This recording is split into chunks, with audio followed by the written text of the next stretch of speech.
Hello students, तो आज के इस वीडियो में हम लोग केमिकल बॉन्डिंग स्टार्ट करेंगे और फर्स्ट लेक्चर में हम लोग मेनली वैलेंस बॉन्ड थ्योरी और वेस्पर थ्योरी के बारे में बेसिक इंट्रोडक्शन पढ़ेंगे कि किस तरीके से इन्होंने ज्योमेट्री को और स्ट्रक्चर्स को एक्सप्लेन करने की कोशिश करी। ठीक है, हम नहीं पढ़ेंगे यहाँ पे कि ओवरलैपिंग क्या होती है, सिग्मा बॉन्ड कैसे बनता है, पाई बॉन्ड कैसे बनता है, ये आप सब लोगों को पता है अभी तक। ठीक है, हम मेनली देखेंगे किस तरीके से वीबीटी ने और वीएसईपीआर थ्योरी ने, वेस्पर थ्योरी ने एक्सप्लेन किया ज्योमेट्री के बारे में और शेप्स के बारे में। और नेक्स्ट वीडियो में हम लोग देखेंगे कि हम शॉर्ट मेथड से किस तरीके से किसी भी मॉलिक्यूल की ज्योमेट्री, शेप और हाइब्रिडाइजेशन कैलकुलेट कर सकते हैं। ठीक है, तो देखो लुईस स्ट्रक्चर जो लुईस ने क्या किया था, स्ट्रक्चर तो एक्सप्लेन कर दिया था कंपाउंड्स का, लेकिन उसने ये एक्सप्लेन नहीं किया कि किस तरीके से वहां पे केमिकल बॉन्ड की फॉर्मेशन हो रही है। उसने ये एक्सप्लेन नहीं किया कि केमिकल बॉन्ड कैसे फॉर्म हो रहा है। ठीक है, केमिकल बॉन्ड की फॉर्मेशन किसने एक्सप्लेन करी, वो एक्सप्लेन करी वैलेंस बॉन्ड थ्योरी ने। ठीक है, वो एक्सप्लेन करी वैलेंस बॉन्ड थ्योरी ने। तो वैलेंस बॉन्ड थ्योरी ने बताया कि किस तरीके से केमिकल बॉन्ड की फॉर्मेशन हो रही है और किस तरीके से दो मॉलिक्यूल्स के बीच में बॉन्ड की फॉर्मेशन हो रही है। ठीक है, तो देखो कैसे एक्सप्लेन किया उसने बोला कि जो हमारे दो एटम्स है जो आपस में केमिकल बॉन्ड फॉर्म कर रहे हैं, उनके जो एटॉमिक ऑर्बिटल्स है जिसमें हाफ फिल्ड एटॉमिक ऑर्बिटल्स है, जिसमें अनपेयर्ड इलेक्ट्रॉन्स प्रेजेंट है, वो क्या करते हैं, आपस में ओवरलैप करते हैं। और जिस रीजन में वो ओवरलैप करते हैं उस रीजन में इलेक्ट्रॉन डेंसिटी मैक्सिमम होती है और इलेक्ट्रॉन डेंसिटी मैक्सिमम होने की वजह से ही वहां पे केमिकल बॉन्ड की फॉर्मेशन हो जाती है। देखो क्या बोला उसने, उसने एक H2 का एग्जांपल लेके एक्सप्लेन करने की कोशिश करी। उसने बोला ये मेरे पास एक हाइड्रोजन का 1s ऑर्बिटल है, ये मेरे पास एक हाइड्रोजन का 1s ऑर्बिटल है, यहाँ पे 1s में एक इलेक्ट्रॉन प्रेजेंट है, ऐसे ही हाइड्रोजन दूसरे हाइड्रोजन एटम में 1s में एक इलेक्ट्रॉन प्रेजेंट है। ठीक है, उसने क्या बोला कि ये दोनों 1s के एटॉमिक ऑर्बिटल्स जिसमें अनपेयर्ड इलेक्ट्रॉन्स होंगे वो आपस में क्या करेंगे, ओवरलैप करेंगे। ठीक है, और दोनों इलेक्ट्रॉन किस तरीके के होने चाहिए, ऑपोजिट स्पिन के होने चाहिए। अगर एक पैरेलल स्पिन का है तो दूसरा एंटी पैरेलल स्पिन का होना चाहिए। तो ये दोनों ऑर्बिटल्स क्या करेंगे, आपस में ओवरलैप करेंगे इस तरीके से। ठीक है, और जिस रीजन में वो ओवरलैप करेंगे उस रीजन में मेरी इलेक्ट्रॉन डेंसिटी क्या होगी, मैक्सिमम होगी। इलेक्ट्रॉन डेंसिटी मैक्सिमम होगी और इलेक्ट्रॉन डेंसिटी मैक्सिमम होने की वजह से ही इसमें क्या हो जाएगी, केमिकल बॉन्ड की फॉर्मेशन हो जाएगी। इसमें क्या होगी, इसी ओवरलैपिंग की वजह से यहाँ पे केमिकल बॉन्ड की फॉर्मेशन होगी। उसने क्या बोला कि यहाँ पे ओवरलैपिंग हो रही है एटॉमिक ऑर्बिटल्स में और उनमें केमिकल बॉन्ड की फॉर्मेशन हो रही है। ठीक है, तो उसने इसी के थ्रू बताया कि जो मेरी कोवलेंट बॉन्ड की स्ट्रेंथ होगी वो इसी ओवरलैपिंग पे ही डिपेंड करेगी। जितनी ज्यादा ओवरलैपिंग होगी उतना स्ट्रॉन्ग कोवलेंट बॉन्ड बनेगा। लेकिन याद रखना ओवरलैपिंग कभी भी 50% से ज्यादा नहीं होगी, क्योंकि अगर 50% से ज्यादा हो गई तो इलेक्ट्रॉन्स के बीच में रिपल्शन होगी और रिपल्शन होने की वजह से तो वैसे ही बॉन्ड नहीं फॉर्म हो सकता। ठीक है, तो उसने क्या बोला कि जो मेरा स्ट्रेंथ ऑफ बॉन्ड होती है, जो मेरी बॉन्ड की स्ट्रेंथ होती है वो किस पे डिपेंड करती है, ओवरलैपिंग पे डिपेंड करती है। जितनी ज्यादा ओवरलैपिंग होगी उतना मेरा केमिकल बॉन्ड स्ट्रॉन्ग होगा। ठीक है, उसने H2 का एग्जांपल लिया, ऐसे ही उसने HF का एग्जांपल लिया। ठीक है, HF की अगर मैं बात करूं तो हाइड्रोजन में मेरे पास 1s में एक इलेक्ट्रॉन है और अगर मैं फ्लोरीन की बात करूं तो उसमें मेरे पास 2p में एक इलेक्ट्रॉन है। ठीक है, अब देखो यहाँ पे पैरेलल था तो इसलिए मैंने यहाँ पे एंटी पैरेलल ले लिया। मैं ऐसे भी कर सकती थी, यहाँ पे एंटी पैरेलल ले लूं और यहाँ पे पैरेलल ले लूं। तो इस तरीके से हाइड्रोजन का 1s ऑर्बिटल फ्लोरीन के 2p ऑर्बिटल के साथ ओवरलैप करता है यहाँ पे और इस तरीके से बॉन्ड की फॉर्मेशन करता है और इसी वजह से मेरा HF मॉलिक्यूल एग्जिस्ट करता है। उसने HF मॉलिक्यूल की फॉर्मेशन को, जो HF बॉन्ड की फॉर्मेशन को, वो इस तरीके से उसने एक्सप्लेन किया। ठीक है, अब वहां पे उसने बताया कि ऑर्बिटल्स की ओवरलैपिंग से बॉन्ड बन रहा है, तो इसी की वजह से एक ऑर्बिटल ओवरलैप कॉन्सेप्ट आया जिसने बताया कि मेरे मॉलिक्यूल्स की फॉर्मेशन हो रही है। ठीक है, क्या था वो ऑर्बिटल ओवरलैप कॉन्सेप्ट, देखो इस फॉर एग्जांपल उसने CH4 की बात करी। ठीक है, कार्बन की अगर मैं इलेक्ट्रॉनिक कॉन्फ़िगरेशन लिखूं तो वो क्या हो जाएगी, 1s2 2s2 2p2। ये मेरी 2s ऑर्बिटल है, ये मेरी 2p ऑर्बिटल है, तो 2s2 2p2। ठीक है, अब सभी ने पढ़ा होगा कि कार्बन टेट्रावेलेंट होता है, 2s से एक इलेक्ट्रॉन 2p में एक्साइट कर जाता है। क्यों एक्साइट करता है? क्योंकि देखो एक्साइटेशन के लिए यहाँ पे इस 2s और 2p के अंदर एनर्जी गैप बहुत कम होता है, ठीक है। तो इस वजह से एक इलेक्ट्रॉन 2s से एक्साइट होकर 2p में चला जाता है, और इस एक्साइटेशन के लिए हमें जितनी एनर्जी रिक्वायर्ड होती है, जब बॉन्ड फॉर्म हो रहे होते हैं, जब सिग्मा बॉन्ड फॉर्म हो रहे होते हैं, उस टाइम पे जो एनर्जी रिलीज होती है वो इस रिक्वायर्ड एनर्जी को कंपेंसेट कर देती है। इसलिए कार्बन हमेशा इस तरीके से टेट्रावेलेंट फॉर्म में एग्जिस्ट करता है। इस तरीके से कार्बन हमारा एग्जिस्ट करता है, ठीक है। तो देखो इस ऑर्बिटल ओवरलैप थ्योरी ने क्या बोला कि यहाँ पे मेरे पास एक s ऑर्बिटल है, px ऑर्बिटल है, py ऑर्बिटल है और pz ऑर्बिटल है, और 4 मेरे पास हाइड्रोजन एटम्स है। तो हाइड्रोजन के मेरे पास 4 1s ऑर्बिटल्स होंगे, जिनमें क्या होंगे, एक एक इलेक्ट्रॉन होंगे, जिनमें एक एक इलेक्ट्रॉन होंगे, इस तरीके से, ठीक है। तो उसने क्या बोला कि ये S इस S के साथ कंबाइन करेगा, ओवरलैप करेगा, और एक सिग्मा CH बॉन्ड की फॉर्मेशन होगी इस तरीके से, ठीक है। एक सिग्मा CH बॉन्ड की फॉर्मेशन होगी, ठीक है। ऐसे ही कार्बन के तीनों p ऑर्बिटल यहाँ पे इन तीनों s ऑर्बिटल्स के साथ ओवरलैप करेंगे और बाकी के 3 सिग्मा बॉन्ड्स की फॉर्मेशन होगी, ठीक है। उसने क्या बोला, ये जो CH4 में मेरे 4 सिग्मा बॉन्ड्स है ना, वो इन ऑर्बिटल्स की ओवरलैपिंग से बन रहे हैं। ऑर्बिटल ओवरलैप थ्योरी ने बोला लाइक जब मेरा ये S से कंबाइन करेगा, S से ओवरलैप करेगा तो एक सिग्मा बॉन्ड बनेगा, ये px जब S से कंबाइन करेगा, ओवरलैप करेगा तो मेरा एक सिग्मा बॉन्ड बनेगा, जब py एक S से कंबाइन करेगा तो एक सिग्मा बॉन्ड बनेगा, और जब pz एक S से ओवरलैप करेगा तो मेरा 4 सिग्मा बॉन्ड बनेगा। यानी कि देखो इस कार्बन एटम में मेरे पास 3 p ऑर्बिटल है, ठीक है। इस कार्बन एटम में मेरे पास इस तरीके से 3 p ऑर्बिटल है। अब ये जो मेरे तीनों p ऑर्बिटल्स होते हैं, ये तो क्या होते हैं, आपस में परपेंडिकुलर होते हैं, ये तीनों 90 डिग्री पे होते हैं, आप सभी को पता होगा ये। तो देखो यहाँ पे अगर ये इस तरीके से सिग्मा बॉन्ड फॉर्म करेंगे, अगर ये px py और pz तीनों s के साथ इस तरीके से सिग्मा बॉन्ड फॉर्म करेंगे, तो इन तीनों p ऑर्बिटल में तो 90 डिग्री एंगल होता है, ठीक है। लेकिन हमने पढ़ा हुआ है कि CH4 के अंदर एंगल कितना होता है, 109 डिग्री। लेकिन ये तो ऑर्बिटल ओवरलैप थ्योरी के अकॉर्डिंग तो एंगल 90 डिग्री होना चाहिए था, मतलब ये थ्योरी तो गलत है। इस तरीके से ऑर्बिटल्स में केमिकल बॉन्ड तो इस तरीके से बनता है, लेकिन ऑर्बिटल ओवरलैपिंग के थ्रू हम किसी भी मॉलिक्यूल की, किसी भी कंपाउंड की फॉर्मेशन को नहीं एक्सप्लेन कर सकते। क्योंकि देखो यहाँ पे अगर इस तरीके से सिंपल हमारा सिग्मा बॉन्ड बन रहा होता तो एंगल तो 90 डिग्री होना चाहिए था, लेकिन मीथेन के केस में हमारा एंगल कितना होता है, 109 डिग्री होता है। इसलिए ये जो मेरी ऑर्बिटल ओवरलैप थ्योरी थी वो फेल हो गई थी, ठीक है। उसके बाद आई valence bond theory. Valence bond theory ने कॉन्सेप्ट लाया हाइब्रिडाइजेशन का, जो एक बहुत इंपॉर्टेंट कॉन्सेप्ट है। इसी हाइब्रिडाइजेशन के कॉन्सेप्ट के थ्रू ही उसने सभी मॉलिक्यूल्स की ज्योमेट्री को एक्सप्लेन किया कि किस तरीके से मॉलिक्यूल्स की ज्योमेट्री होती है, ठीक है। तो उसके बारे में भी हम लोग बेसिक सी बातें डिस्कस करते हैं। देखो वैलेंस बॉन्ड थ्योरी ने क्या किया, हाइब्रिडाइजेशन का कॉन्सेप्ट एक्सप्लेन किया। उसने क्या बोला कि एक एटम की डिफरेंट ऑर्बिटल्स, एक सिंगल एटम की डिफरेंट ऑर्बिटल्स आपस में इंटरमिक्स करती है, ठीक है, आपस में इंटरमिक्स करती है और एक हाइब्रिड ऑर्बिटल बनाती है, ठीक है। क्या बोला उसने, लाइक अगर मैं बात करूं यहाँ पे एक s ऑर्बिटल है मेरे पास, ठीक है, एक p ऑर्बिटल है, एक p ऑर्बिटल है, दूसरी py और तीसरी pz। हाइब्रिडाइजेशन के अकॉर्डिंग उसने क्या बोला कि एक एटम की डिफरेंट ऑर्बिटल्स, सिंगल एटम की डिफरेंट ऑर्बिटल्स जिनके अंदर एनर्जी गैप बहुत कम है, वो क्या करती है, आपस में इंटरमिक्स करती है, और इंटरमिक्स करके वो सेम टाइप की, एक सिंगल टाइप की ऑर्बिटल्स बनाती है जिनकी एनर्जी क्या होती है, सेम होती है, ठीक है, जिनकी एनर्जी क्या होती है, सेम होती है। और उसने बोला कि जितनी एटॉमिक ऑर्बिटल्स मेरी मिक्स करेगी उतनी ही नंबर ऑफ मेरी हाइब्रिड ऑर्बिटल्स बनेगी, ठीक है, उतनी ही नंबर ऑफ मेरी हाइब्रिड ऑर्बिटल बनेगी। और ये जो हाइब्रिड ऑर्बिटल बनेगी उसमें इन सभी ऑर्बिटल्स की कैरेक्टरिस्टिक होगी, उसमें s कैरेक्टर भी होगा, उसमें p कैरेक्टर भी होगा। अब क्योंकि मैंने यहाँ पे बोला कि मेरी एक s और 3p कंबाइन कर रही है, तो ये सारी ही मेरी हाइब्रिड ऑर्बिटल्स क्या होगी, sp3 होगी, sp3 होगी।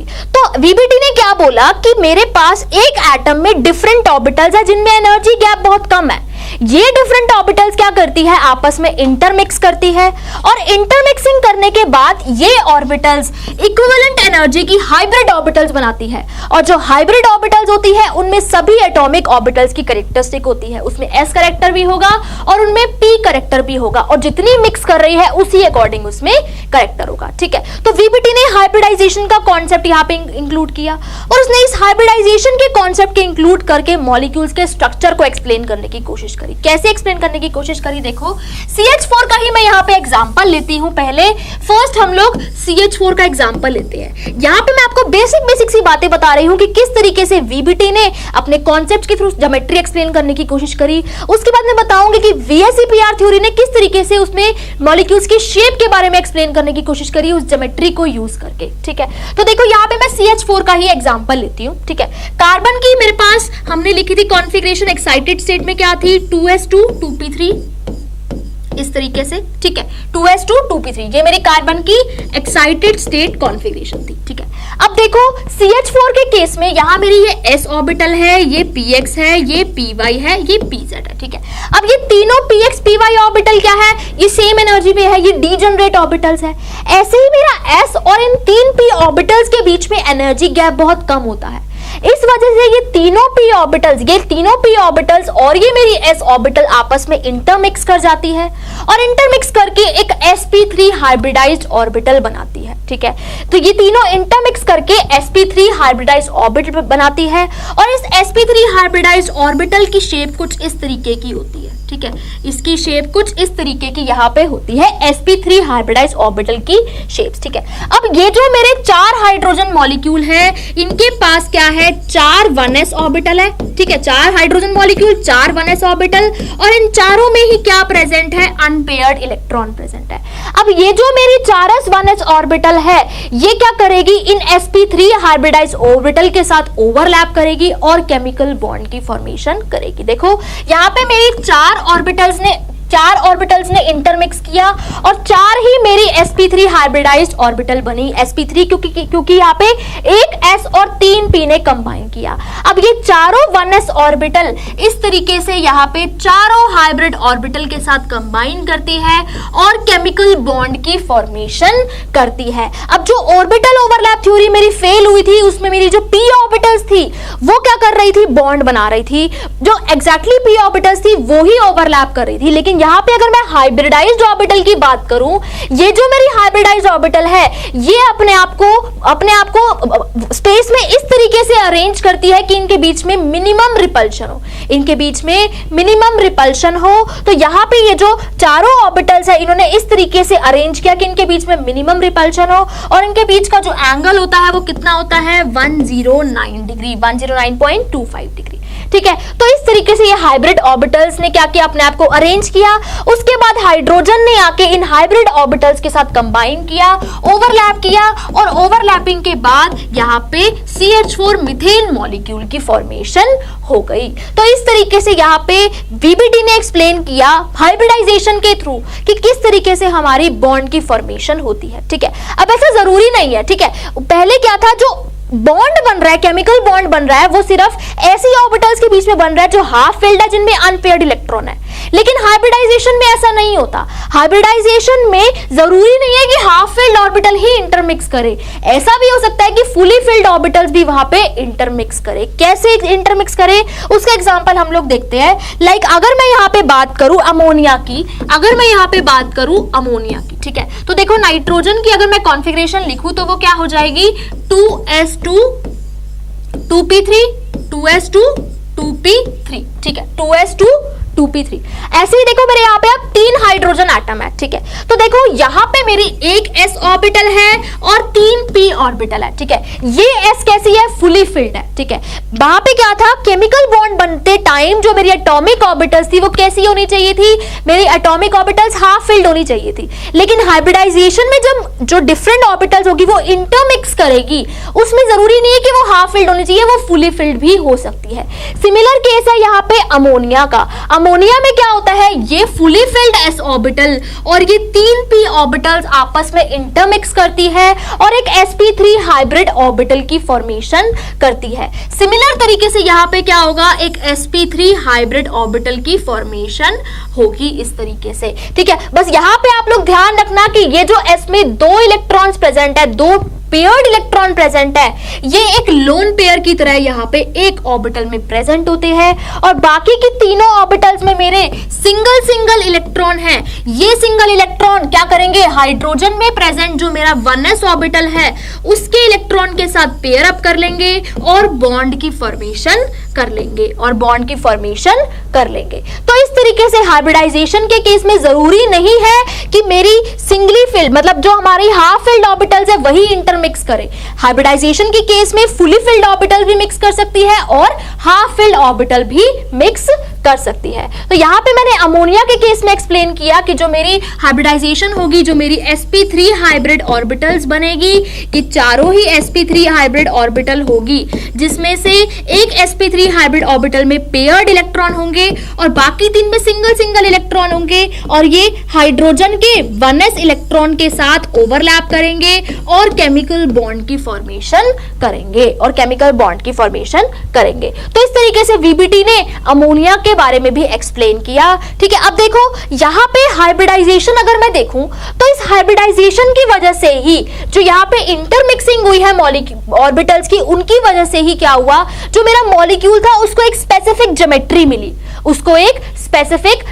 मिली। तो ज्योमेट्री जो आती है मॉलिक्यूल्स की वो इसी हाइब्रिडाइजेशन के कॉन्सेप्ट की वजह से ही आती है कि ज्योमेट्री कैसी होगी, जो मेरे पास ऑर्बिटल्स इंटरमिक्स करेंगे और जो ज्योमेट्री वो स्पेस में अडॉप्ट करेंगे कि वो मैक्सिमम स्टेबलाइज हो सके, उनके बीच में रिपल्शन क्या हो, मिनिमम हो, उसी की वजह से मेरी मॉलिक्यूल्स की ज्योमेट्री को एक्सप्लेन किया गया। तो यहां पे अगर मैं अमोनिया की बात करूं तो देखो अमोनिया के केस में मेरे पास इस तरीके की ज्योमेट्री है। इस ज्योमेट्री को हम लोग क्या बोलते हैं, ज्योमेट्री तो क्या है इसकी, टेट्राहेड्रल है। ज्योमेट्री तो क्या है, टेट्राहेड्रल है। जो हमने मीथेन के केस में देखा था ये हमारी ज्योमेट्री क्या थी, टेट्राहेड्रल ज्योमेट्री थी। लेकिन अगर मैं इस मॉलिक्यूल की शेप की बात करूं तो देखो अगर मैं इस लोन पेयर को हटा दूं तो ये आपको एक पिरामिड की तरह दिख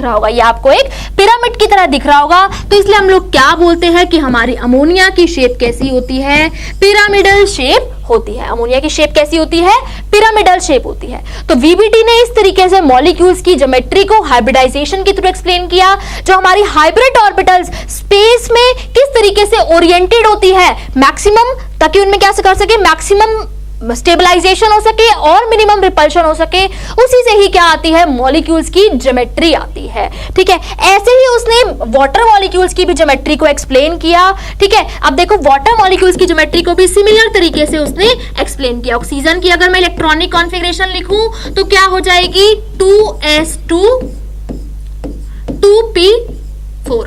ठीक है, 2s2 2p4, हाँ ठीक है, 2s2 2p4। तो देखो यहाँ पे वाटर के केस में मेरे पास एक जो मेरी p ऑर्बिटल है वो भी फुली फिल्ड है और एक मेरी s ऑर्बिटल है वो भी फुली फिल्ड है। तो ये चारों की चारों ऑर्बिटल्स मेरी क्या करती है, मिक्सिंग करती है और इंटरमिक्सिंग जब करेगी तो ये एक sp3 हाइब्रिड ऑर्बिटल बनाएगी इस तरीके से। और sp3 हाइब्रिड ऑर्बिटल बनाने के बाद देखो मेरी यहाँ पे 4 ऑर्बिटल्स बनी। इन चारों में से एक s में मेरे पास पेयर्ड इलेक्ट्रॉन है, तो ये पेयर्ड इलेक्ट्रॉन एक ऑर्बिटल में रहेगा, दूसरा पेयर्ड इलेक्ट्रॉन दूसरी ऑर्बिटल में रहेगा। ठीक है, दूसरा पेयर्ड इलेक्ट्रॉन दूसरी ऑर्बिटल में रहेगा और यहाँ पे मेरा सिंगल इलेक्ट्रॉन प्रेजेंट है क्योंकि यहाँ पे 2 हाइड्रोजन भी है। तो ये 1s वाली 2 हाइड्रोजन क्या करेगी, इस तरीके से दोनों ऑर्बिटल्स के साथ, 2 हाइब्रिड ऑर्बिटल के साथ कंबाइन करेगी और केमिकल बॉन्ड की फॉर्मेशन करेगी। यानी कि अगर मैं ऑक्सीजन की बात करूं तो इस ऑक्सीजन में मेरे पास 2 लोन पेयर प्रेजेंट है और 2 हाइड्रोजन यहाँ पे सिग्मा बॉन्ड की फॉर्मेशन करा रहे हैं। और इसकी हाइब्रिडाइजेशन क्या है, इसकी हाइब्रिडाइजेशन है sp3। इसकी हाइब्रिडाइजेशन क्या है, sp3। ठीक है, अब देखो अगर मैं इसकी ज्योमेट्री की बात करूं तो इसकी ज्योमेट्री तो टेट्राहेड्रल ही है, लेकिन अगर यहाँ पे मैं इस लोन पेयर को हटा दूं तो एक तरीके से वी शेप या फिर बेंट शेप मॉलिक्यूल दिख रहा है। तो इसकी शेप कैसी है, ये एक बेंट शेप मॉलिक्यूल है। ठीक है, तो यहाँ पे मैंने आपको सिंपल से एग्जांपल डिस्कस करे कि मीथेन के केस में, अमोनिया के केस में, वाटर के केस में किस तरीके से वीबीटी ने एक्सप्लेन किया कि उनकी ज्योमेट्री क्या होगी, ठीक है, उनकी ज्योमेट्री क्या होगी, ठीक है। अब देखो यहाँ पे हमारा एक बहुत ही इंपॉर्टेंट मॉलिक्यूल आता है PCl5, जिसके बारे में आप लोगों ने सुना ही होगा, ठीक है। तो देखो जो हमारे सेकंड पीरियड के जो एलिमेंट्स होते हैं उनमें d ऑर्बिटल्स भी आ जाते हैं और वहां पे s और p के अलावा d ऑर्बिटल्स भी मिक्सिंग करने लग जाते हैं। जो हमारे d ऑर्बिटल्स है वो भी मिक्सिंग करने लग जाते हैं और d ऑर्बिटल्स की मिक्सिंग की वजह से अब हाइब्रिडाइजेशन में हमारी d ऑर्बिटल्स भी इंक्लूड होती है। देखो अगर मैं PCl5 की बात करूं, यहाँ पे PCl5 की बात करूं, देखो तो फास्फोरस के केस में मेरे पास क्या होंगे, d ऑर्बिटल्स भी होंगे, s और p के साथ साथ मेरे d ऑर्बिटल्स भी होंगे, 3d 3s और 3p, ठीक है। तो देखो यहाँ पे मेरे 3s में 2 इलेक्ट्रॉन, 3p में 3 इलेक्ट्रॉन, ठीक है। अब देखो फास्फोरस के केस में इसको 5 बॉन्ड बनाने हैं, ठीक है। अब 5 बॉन्ड बनाने हैं तो मतलब इसके पास 5 इलेक्ट्रॉन होने चाहिए, तो ये तो मेरी ग्राउंड स्टेट कॉन्फ़िगरेशन थी। अब क्योंकि इस 3s और 3d के केस में एनर्जी गैप कम होता है, इसलिए मेरा एक 3s का इलेक्ट्रॉन जो है वो एक्साइट हो जाता है और वो 3d ऑर्बिटल में चला जाता है, ठीक है। अब देखो यहाँ पे भी मिक्सिंग तो होनी ही पड़ेगी, ठीक है, मिक्सिंग तो होनी ही पड़ेगी, क्योंकि मिक्सिंग जब तक नहीं होगी तब तक मेरी ऑर्बिटल्स अपने आप को स्पेस में अरेंज नहीं करेगी और तब तक मेरी बॉन्ड की फॉर्मेशन नहीं होगी। तो PCl5 के केस में क्या होता है, एक s और 3p और एक d ऑर्बिटल्स आपस में मिक्स करती है और ये एक sp3d हाइब्रिड ऑर्बिटल की फॉर्मेशन करती है।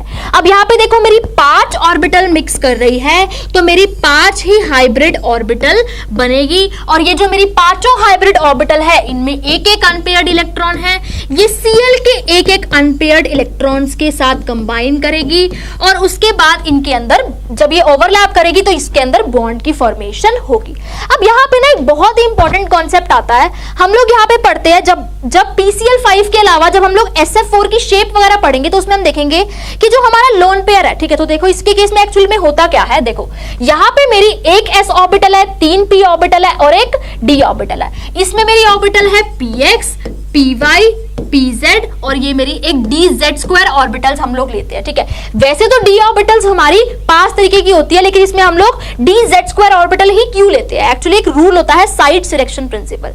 जब भी किसी मॉलिक्यूल की हम लोग ज्योमेट्री बनाते हैं तो हम उन ऑर्बिटल्स को कंसीडर करते हैं जिससे बनने वाली ज्योमेट्री हमारी क्या बने, मोस्ट स्टेबल ज्योमेट्री बने। तो इसीलिए हम लोग यहाँ पे dz² ऑर्बिटल्स को कंसीडर करते हैं, बाकी की d ऑर्बिटल्स को कंसीडर नहीं करते। अब देखो इनमें मिक्सिंग किस तरीके से होती है मैं आपको बताती हूँ, ज्यादा डिटेल में आपको जानने की जरूरत नहीं है, बट स्टिल आपको आइडिया होना चाहिए इस बारे में कि PCl5 में हम लोग बोलते हैं कि एक्सियल बॉन्ड जो होते हैं हमारे लंबे होते हैं, इक्वेटोरियल बॉन्ड छोटे होते हैं, ऐसा क्यों होता है। देखो अब देखो यहाँ पे जो मेरे पास कौन कौन सी ऑर्बिटल है, s है, px है, py है, pz है और dz² है, ठीक है। तो एक्चुअल में होता क्या है, ये जो मेरी s, px और py ऑर्बिटल है, ठीक है, ये तीनों ऑर्बिटल सेम सिमेट्री की होती है, ठीक है। ये तीनों ऑर्बिटल सेम सिमेट्री की होती है, ये आपस में इंटरमिक्स करती है और एक sp2 हाइब्रिड ऑर्बिटल बनाती है, ठीक है।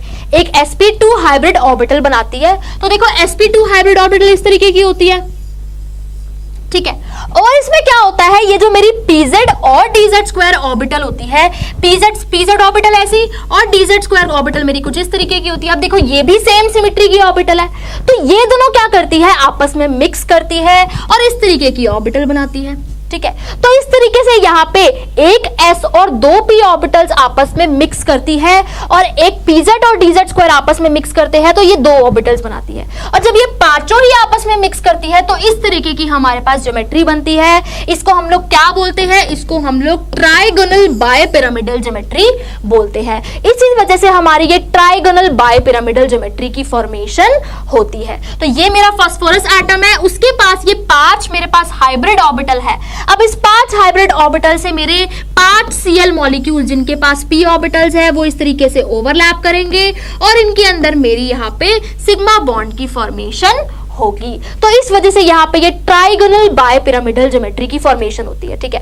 अब जब हम आगे बढ़ेंगे SF4 के केस में, ठीक है, SF4 के केस में तो हम लोग देखेंगे कि इसमें क्या होता है, एक लोन पेयर आता है और वो लोन पेयर, देखो ये जो मेरी पोजीशंस होती है उसको हम लोग इक्वेटोरियल पोजीशंस बोलते हैं और ये जो मेरी पोजीशन होती है इनको हम लोग एक्सियल पोजीशन बोलते हैं। वहां पे हम लोग देखेंगे कि मेरा जो लोन पेयर होगा वो इक्वेटोरियल पोजीशन पे आएगा, एक्सियल पे क्यों नहीं आएगा, इसका रीजन क्या होता है मैं आपको बताती हूँ। जब मैं आपको शेप्स पढ़ाऊंगी नेक्स्ट लेक्चर में तो उसमें मैं आपको बताऊंगी कि क्यों वहां पे मेरा लोन पेयर इक्वेटोरियल पे आ रहा है। देखो यहाँ पे अगर मैं देखूं तो देखो मेरी ये जो इक्वेटोरियल वाली 3 ऑर्बिटल है, जो मेरी इक्वेटोरियल वाली 3 ऑर्बिटल है वो किससे मिलके बनी है? वो मिलके बनी है S से और PX से और PY से, ठीक है। अब देखो इसमें S करेक्टर बहुत ज्यादा है, इसमें S करेक्टर बहुत ज्यादा है, ठीक है। और अगर मैं इसकी बात करूं तो ये किससे मिलके बनी है? PZ के और DZ स्क्वायर से, ठीक है। तो इसमें मेरा P करेक्टर है और D ऑर्बिटल्स है यहाँ पे, ठीक है।